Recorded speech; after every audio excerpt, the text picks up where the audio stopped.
everybody. Thank you so much for joining me and Miss Shanita Johnson here. I am Kate Thompson, and this is your Friday Focus from Best Real Estate Company. And I'll be honest with you guys, I don't think this is going to be a really long episode.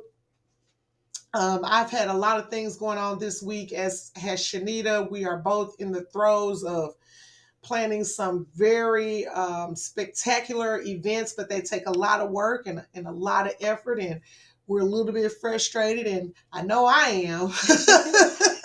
It's a lot this week. Training or continuing education classes Mhm. on top of, like you said, women's council events. All of those things. All the things. Yes, all the things we have going on, and so it has been a little. Well, I don't want to say frustrating. I'm not. Well, I'm not frustrated. I think I might be just a little worn out physically from all the running around and everything. But yes, this week has been very busy. Yes. And one of the highlights has been for me is to be doing something that I do every year. I work with John Payne, one of our, I would call him a most lovely agent. He has the best disposition of any real estate agent that I know, hands down. That includes all of y'all. He really does. He has, and I would say a close second would be probably Richard in terms of temperament, you know. Yeah. And Jonathan Bunch, I leave him out. But all the rest of y'all got a little fire. Not to say they don't, but Spice. a little spice, yeah. But John, and there's just certain people, just no matter what the situation is, you know, they have a calm disposition, and you know they can think calmly and rationally, and you know help you to think about things calmly and rationally. And so, one of the things he does is he is the leader of a nonprofit. I think he's been doing it close to 30 years now. Correct me if I'm wrong, John, but I think it's been close to 30 years. If you think about in the terms of ages of the people who have come through his program, it's called the Persuaders. And it's really a program that's geared towards young men, helping them to develop, you know, the right mindsets, put them on a path with specific skills and things to help them to be better prepared to take on life's challenges as they, you know, move into adulthood. And I'm always amazed. Every year I learn something, you know, different from these kids who come. And I also tend to learn something about myself. And this past week, we have one more day tomorrow that I'll be with them. So one of the things that I've learned this week from them is that I'm afraid for the future. I am. I'm afraid for our future in terms of leadership, in terms of people being able to understand and comprehend certain complexities that come with life and things that we have to do. And I'm also just disappointed in the education that a lot of these kids have shared with me and the rest of the people at the camp that they have been exposed to. In a lot of schools, I found that kids are not even learning to write anymore. And, you know, I just don't know how we can continue to call ourselves an intellectual society if we're not teaching the kids how to develop intellect. Right. And how to, you know, articulate their thoughts in written form. The kids are like, you know, oh, we do most everything on the computer. And for those of you who really know me, you know, I'm just kind of anti-technology in certain areas. I do believe that technology can help, but I'm seeing just from all of the work that we have to put in, and it's rewarding work, you know, don't get me wrong, but all of the work that we have to put in just to give these kids the basics, to have to see a 10-year-old or a 15-year-old struggle to write a sentence because they don't really use pens and pencils and paper in their schools is sad to me. And I came in today, I was talking to Tennille about it, and she was like, yeah, we used to have tons of paper left over when her kids were in school, because, especially her youngest one, because they just weren't, they're doing everything on the computer and they're using calculators, like they're not learning the long division and things like that, how to be able to think through those things and use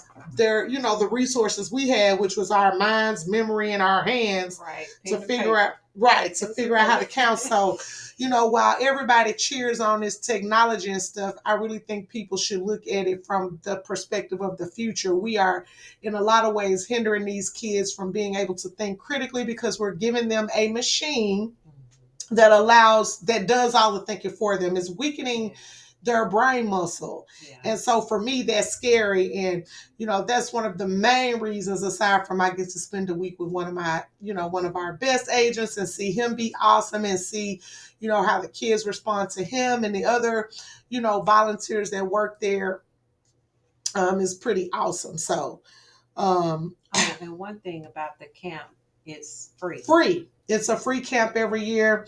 A lot of people say that if it's free, people aren't going to pay attention to it, but people really have been, in at least the last few years that I've been a part of the camp, they really have responded to this, and the kids really respond really well. We open their eyes up. Like, I ask the kids, do anybody, and these are like I said, preteen to teenage boys. So I'm like, does anybody, has anybody read any poetry yet in school? None of them have been exposed to any poetry. Really?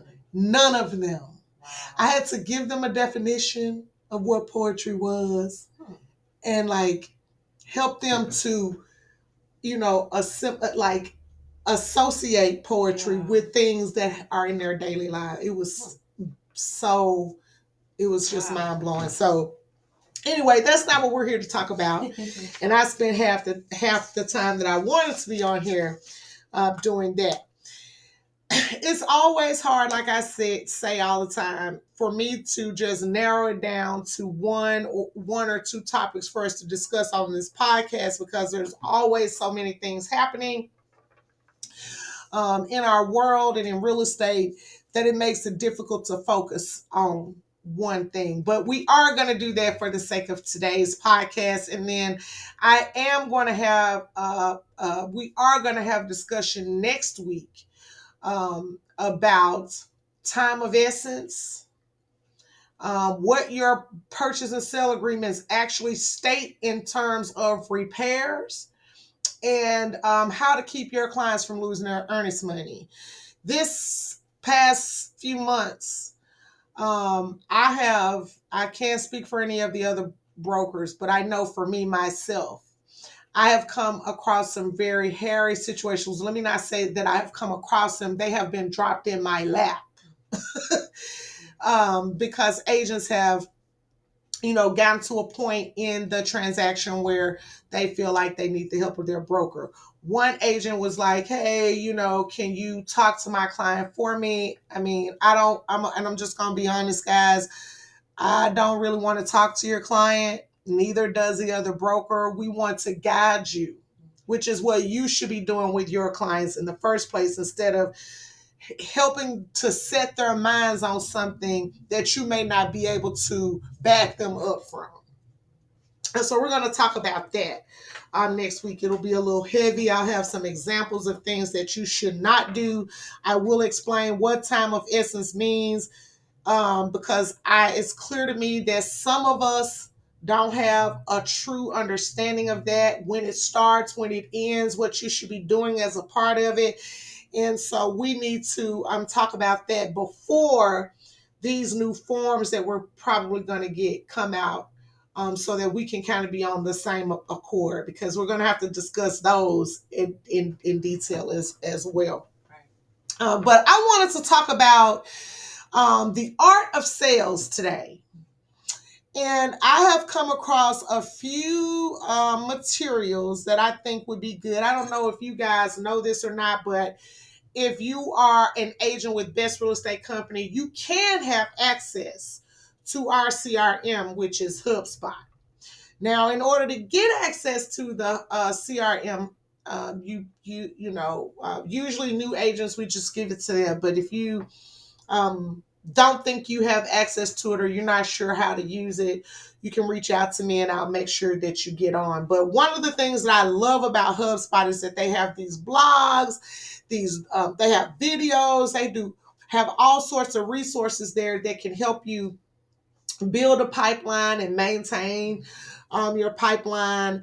And they have a little list here, which is called Traits of a Good Salesperson. And I thought that we could run through a few of these and then just kind of talk about them and how they can relate to us in real estate. I also found a wonderful Forbes magazine article that is specifically geared towards real estate agents. It's called the 13 Essential Sales Tips for Real Estate Agents. And I felt that it had some really good content in it. Now, this article is a little bit older, but the content that exists in the article is tried and true. And I want to say, too, not to always harp on Richard, but Richard is one of the people that I think has been most vocal in saying, you know, we need to get back to the basics of how we sell things to people or how we, build our pipelines. And he is absolutely right. The whole thing with AI, for example, and all the things that they're looking to do with that really scares me. I'm not a fan of the AI technology. I definitely don't want some robot to be able to emulate my feeling of grief or love or whatever. But that's kind of some of the stuff that you might see out there where they're talking about that. And a lot of agents use AI to help them in their real estate businesses. I'm one of them. So we'll touch on that a little bit because clearly we have some disagreement. She's not gonna get me on her side, y'all, just so y'all know. But we're gonna talk about it, and then hopefully the conversation that we have about it can spark some things for you. So I'm not gonna read all of these tenets that they have here because, like I said, it's 26 different things from the HubSpot, and then there's an additional 13 things from Forbes, but they have some things that are the similar, and so we're going to talk about just a couple of them for the sake of time. And then if you guys want to read these articles for yourself, I will present links for those in the email with the podcast. You can go out and take a look at them yourself. So the first rule that Forbes says is that the first job of a real estate agent in terms of sales is that they don't sell. Now, some people, I'm not going to name any names because I don't want anybody to feel like I'm throwing them under the bus, and I don't want anybody to feel like they can attack someone else. But I agree with this sentiment, okay? So let's just say that. The person who said it to me most recently said it to prove a point, and he was right. And I agree. So I think that in a lot of ways, real estate agents, we have become order takers. We have. I think we have become order takers. We are more in the mindset of, hey, this is what this person wants, and then we're going to go and do all the things that we can do to make sure that they get that. Now, are we asking the question, is that what the person need? Are we asking the right questions to determine, is that what they really want, or is that just the last thing that they saw? Are we doing those things that are going to help us to establish a rapport with that customer, to be sure that when we leave them with keys in their hands or a check in their hands, that they have gotten exactly what they sought from us? Right. The answer is no. A lot of us are not. Yeah. A lot of us have something different in our mind. A lot of us think the value comes in us opening the door. And I'm not saying that's for best real estate agents, because I don't know any that are like that here. But I'm just saying we've all run across those agents where it was so transactional. Their thing was, let me get through the transaction instead of let me take care of the person. And I think that's what the person meant by saying most real estate agents, well, he didn't say most, he said we're in a culture where real estate agents have become order takers. And I agree. Do you disagree? No, I agree with that. I agree with that. They do. So the number one rule that Forbes has in order to be a top selling real estate professional is not to sell. It says when it comes to real estate in particular, the agent's job is not to sell. We should focus on facilitating the transaction, truly, sure, but also coaching our clients to asking themselves the questions that will help them to be sure that they are doing the right thing, like that they're buying the right property or that they're selling a property for the right reasons. Usually, when someone feels or finds out that they have been sold, right, they are likely to resent the person selling them. So instead, provide advice, educate, keep your clients focused on the goals that they described for you, right? And put their needs above your own. Ding, ding, ding, ding, ding, ding, ding. That's the golden answer, isn't it? Right. That's what we should be doing. And so, the other thing, the number 2 thing on this Forbes list was to create value. And we've been talking about that since this whole NAR fiasco started. And when we focus on creating values for other people, we also create trust with those people. And trust is the single, this real estate professional says trust is the single greatest asset in their portfolio. I can agree with that. I am all about staying in my own lane. I do not step in the lane of the other professionals that I'm working with to get a transaction closed.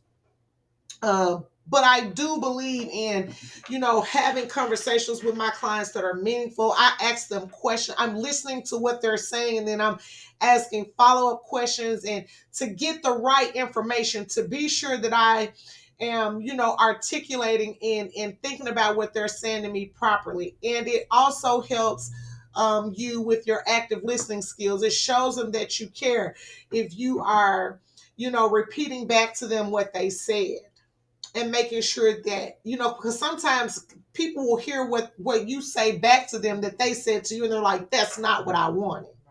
So we need to be doing all sorts of things to create value for our clients, to build trust with them, not just be an order taker. Right. Work hard and be honest. I had a situation last week with an agent who needed to be honest that a mistake was made. It wasn't even her fault, but the mistake was made just the same. And she said, Kay, I don't want to tell these people that a mistake was made. You have to, in this business, you got to put your big girl and your big boy underwear on, and you have to tell your clients the truth. Right. Now, you don't have to be crass and disrespectful and any of that, but you have to be honest with what they are able to do and what you are able to do. Do not overpromise and underdeliver, because that type of if you develop that habit, that's going to stick with your business, and it'll be so hard for you to overcome. It's so hard for us to overcome negative, when someone puts a negative light on our business, than it is for us to just continue to push the good light that we may glean forward. Make sure that you are working hard for your clients. Make sure that you understand and what their rights are, and that you're helping them to advocate for those things. Do not just assume that because you made a mistake as a real estate agent, the other side is going to be gracious and talk to their client about forgiving you that mistake, because they are also working in the best interest of someone else. Right. So we can't just assume that, oh, I messed this up. Oh, I missed it by one day. That the other side is going to be gracious and say, oh, we'll let you off the hook or we'll forgive this thing and, give your client everything that they think they deserve. That's just not, that's just not logical. Yeah. Right? If everybody is advocating for the best interest of their Of the particular client, right.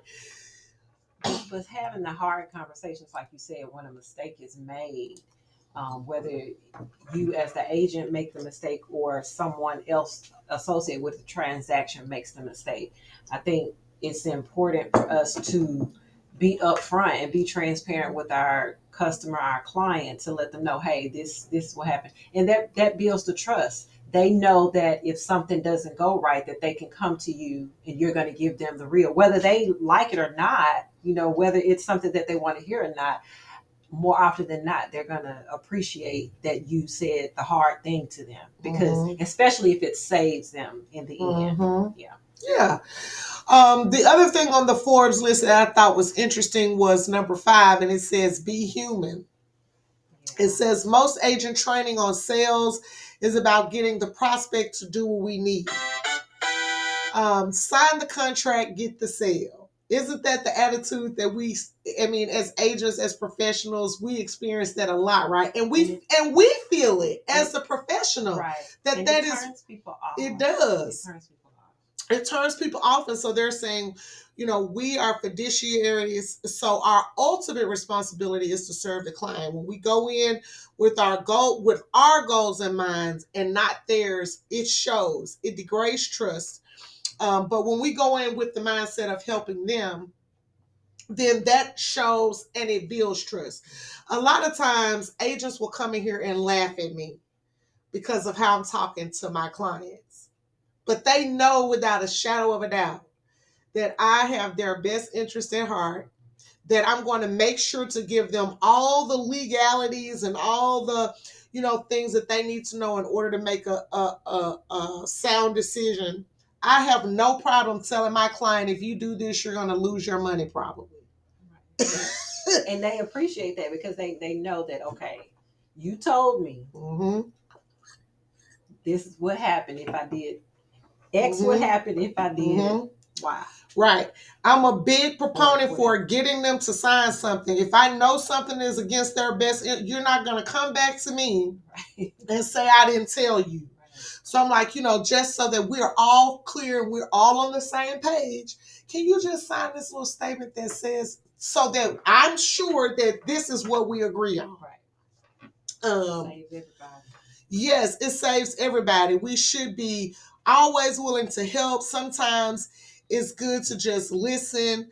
We need to have clear communication rules. This says constant. I'm not going to be promoting the idea that you have constant contact with your clients, because I have scheduled contact with my clients. And I'm very upfront with that. I don't get somebody down a road and then drop off and say, oh, well, I don't work on weekends. I ask people at the very start of the relationship that I have, that I'm developing with them, when is the best time for you to show property, to see property? When is the best time for me to communicate? If it is outside of the time that I'm willing to communicate, somebody else is going to be communicating with them. Yeah. And that's how you create a win-win strategy, right? Right. I'm giving them somebody that can service them when they need it. Right. And you said, the good thing is when you set that expectation at the beginning, there are no surprises. And they don't feel like, oh, well, you're not answering my calls or you're not returning my whatever. So, yeah. And another thing is, I really would hope that agents are not out here. And we know some of them are. I don't have any examples. We don't have any in here personally, but I'm just saying, because of how we move in the industry, in our local markets, I have heard conversations, and other agents from other firms will attempt to call me and get advice after they, whatever, it's messed up. And so one of the things that I'm always troubled by is, sometimes agents are like, hey, this happened, and it could be a really big thing. Like, it could be a legal issue that could come up. And they're like, and I'll say, well, if they're one of our agents, which, like I said, this rarely happens. I can't think of that many instances, but it happens a lot because other agents will talk to me about their stuff. So I'm just like, well, that's something you should talk to your broker about. But I'm listening to a lot of these scenarios that they'll come to me with because, they're like, oh, okay, it's so nice. She's helpful. And I'm thinking to myself, you were only thinking about helping yourself in that situation. You were obsessed, so to speak, with the wrong thing. And it's okay to be diligent about getting a deal done, but you should also be diligent about being educated about the best way to go about it. And so that's the point that I'm making too. Your clients, you build value when you educate yourself. I have never been the dress up and put on, pumps and a bunch of makeup. That has never been me. And I'm never going to do that. But I sell real estate. And the people that I sell it to are comfortable with me. Now, I'm not saying I show up in my bikini either. But you get what I'm saying. Right. I'm my best when I'm at whatever my resting stage is. And for me, that's comfort and being casual. And that's when I do my best anything, is when I'm able to feel casual and not stuck. So, and I always try to be cognizant of my mindset before I get with the client. Try not to be distracted, so that you can listen and really hone in on what they're saying to you. And don't try to do somebody else's job. Stay in your lane. Yes, stay in your lane. Don't try to do somebody else's job. And if your clients are asking for things, that are unreasonable, if they're legal, obviously at the end of the day, we have to ask for them. But if you have the right knowledge and information about the industry and how it works and what works in your market, certain things are ridiculous. And you should be able to, in a diplomatic, right? Yeah. In a diplomatic and caring way, explain to your client why this might, not be something they might get. Right. Don't be afraid to tell your clients no. Tell them no instead of letting them go down the road believing, for days and weeks on end that they're going to get a thing and then they're not going to get it. They'll never forgive you if they realize that you were untruthful. It's easier for people to come back from a false no than a false yes. Mm-hmm. As you tell somebody yes and then it ends up being a no, that's devastating. But if you tell them no on the front end and it ends up being a yes, that's a delightful end right there. Right. It's a delightful end for somebody, not you. Yeah. Be enthusiastic when you're talking to your clients. If your client is like, oh, this, looking for a house is so hard, I always try to, if I can hear from conversations with people that they're faithful, I'll say things to help them, stay faithful in the process. I'm always telling them there is a home for you. It's out there. Once we find the home, nothing will be able to separate you from it. And that's been my experience with every house that I've ever sold. So, don't give up because of this. You also have to be able to help paint a vision for your clients of what could be. So don't go up into people's listings saying, oh, this is crap. Or this is, you know what I'm saying? Right. Some agents go into properties and they pick them apart and that's not their place. Right. You should say, let's have a home inspection. Right? Right. Right. Because that home could be perfect for someone. We don't know what our clients' capabilities is in terms of, what they can do to fix a home or do certain things, because a lot of us don't even get to there. We're like, hey, you want to see this house? Are you pre-qualified? Those are the questions. I mean, I'm serious. Yeah. Those are the questions. We're not having conversation. Well, not. I don't want to put everybody in the same boat, but you know what I'm saying. A lot of agents are not having the conversations to determine what their client may be able to do. I want to live in Cordova. Okay. Did somebody ask? Usually the agent doesn't. Well, are there any other areas that you can consider? Yeah. Simple things like this are things that help you to not look like you're selling them, but you're solving their issue. What you're able to provide is not lining up. And you can only do that if you know your value proposition. If you know if you've done the active listening in the beginning, if you know if you know your market, right? If you know what they say they want and what they can do and what you can do, you can walk away and say, hey, maybe this isn't the time. And I have done that before. Like, I have said to people, what you need and what I can offer doesn't line up. People want to get listings just to say they have a listing. Yeah. But if the seller is being outrageous and you cannot convince, well, I don't want to say convince, you cannot come to terms with that seller and say, hey, this is where I think you need to be in terms of listing price and all of that because of blah, blah, blah, blah, blah, and you show them data and you give them info, that person is not for you. Right. A lot of times, people look at how long you've had something listed. Not a lot of times, all the time. And the first question they say is, why has this been listed so long? Or so many times. I'm gonna say it. There's a house right now in my neighborhood that has been on and off the market since 2017.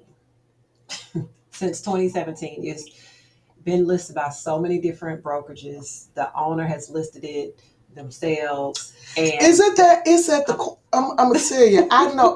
I seen a house like that too. I know where one is. Yeah, and it's been in I realized, because I actually went when the owner listed it themselves. I went to look at the property and talk to the owner to try to understand and listen to them.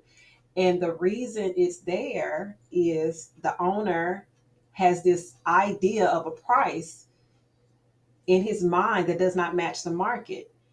So I understand why it's been, because no agent can sell it because it's not fitting what the market says. And that takes an agent. We have to know our market. When you know your market, when you know the numbers for a zip code, for a neighborhood, for the city, you can go to a seller, and when they say, hey, I want $500,000 for my house, when you know that the houses in this neighborhood are selling for $350, and you show them that data, at that point it's their opinion of price versus you and the facts and the data. So. And you have to, you're giving yourself an unnecessary risk, because now we have Google and all these different things that people can go to and write reviews about us. Right. So you're opening yourselves up to those type of things, and then you have to know that it's out there about you. Right. And then B, if you're not a Google person or someone who does it, figure out how to undo it, which all you can really do, talk to Google and pray that they can remove it. Yep, that's it. And so, you're putting yourselves out there at risk for that. Something similar happened to my daughter a couple of weeks ago. This woman calls her up and says, hey, I want to get a certain particular thing done to my hair. My daughter, if she's never seen you before, she's like, send me a picture of your hair so that she can make sure that what you're asking her to do is something that's going to be safe for you. That's not, you know what I'm saying? So the lady refused to send the picture, but she came to my daughter's place of business anyway. My daughter, looks at her hair and her scalp and everything, realizes that she has infected spot in the front of her head. She also has alopecia, and the lady was asking her to use a chemical and color for this infected spot where her hair was literally falling out of it. It was red and irritating. So my daughter was like, I can't do that because it's going to damage further this infected spot. The lady had a whole meltdown and went completely ballistic. My daughter had to call the police. Oh, wow. Right. And so if you guys know my daughter, you know she's very tiny girl, woman. I should call her a woman. She's almost 30, but she's very tiny. She barely weighs 100 pounds. She's not even. She's 5'1" or something. Very very small. And so she called me and she's like, "Mom, this lady is la la la la la."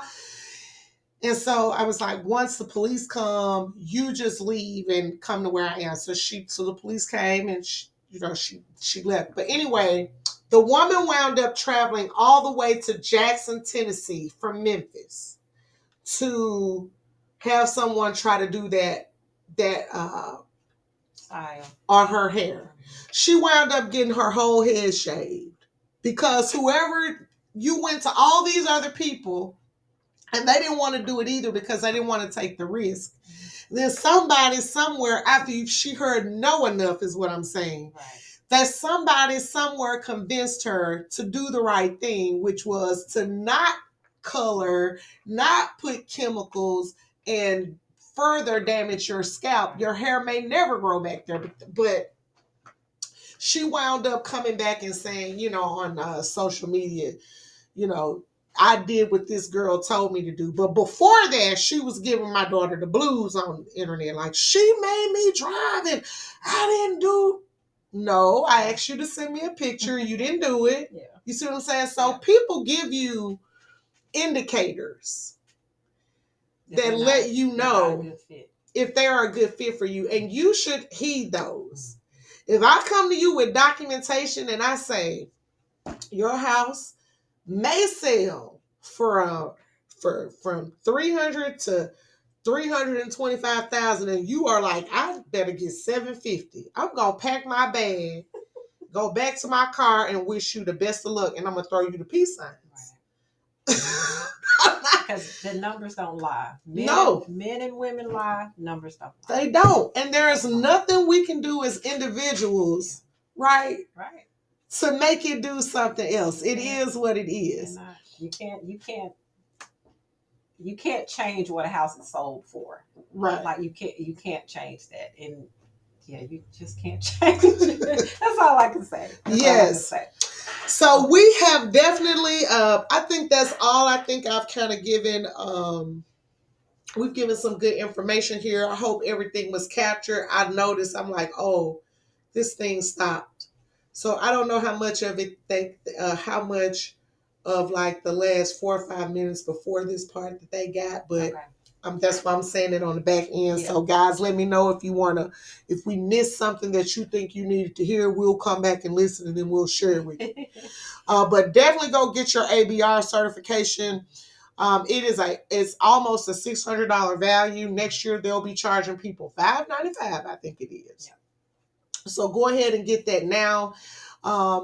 And just make sure that you are doing as much as you can to learn about your local markets, to understand, what the data shows, and be confident in your knowledge so that you can give people honest information, so that you can listen to them with clarity and be able to provide clear and constructive information that leads them to the proper decision for themselves. Right. We should not be making these decisions for our customers. We should be guiding them to do that. And in order to do that effectively, you have to be a good communicator. You have to be responsive. You have to be an even better listener. Absolutely. Than you are probably a communicator. Right? We have to be able to think critically and show empathy, not sympathy. And we have to be able to be honest. And so with that being said, I would like to thank you guys so much for joining us for this episode. For those of you who don't know, next week on the 17th, it's actually going to be at 1 afternoon, Monday, the 17th, the 20th, and the 21st.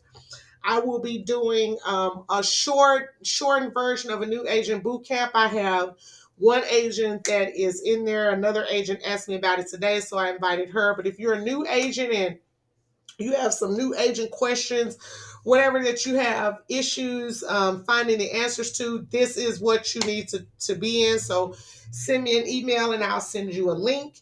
I'm probably not going to have another new agent bootcamp class until the end of maybe mid-August because we have so many other things going on.